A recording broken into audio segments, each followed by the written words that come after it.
Saudara, mulai Rabu kemarin, undang-undang tentang MPR, DPR, DPD, dan juga DPRD atau yang biasa dikenal sebagai MD3 mulai berlaku.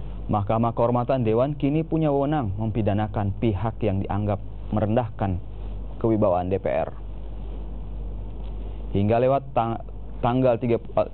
30 hari Selasa kemarin, Presiden Joko Widodo tak menandatangani Undang-Undang MD3 yang sudah disahkan DPR pada 12 Februari lalu. Sesuai tata negara, undang-undang yang tak ditandatangani Presiden selama 30 hari sejak disahkan oleh DPR otomatis berlaku. Presiden enggan menandatangani undang-undang, namun Presiden tak menyatakan keberatan saat undang-undang yang merupakan revisi tersebut dibahas di DPR.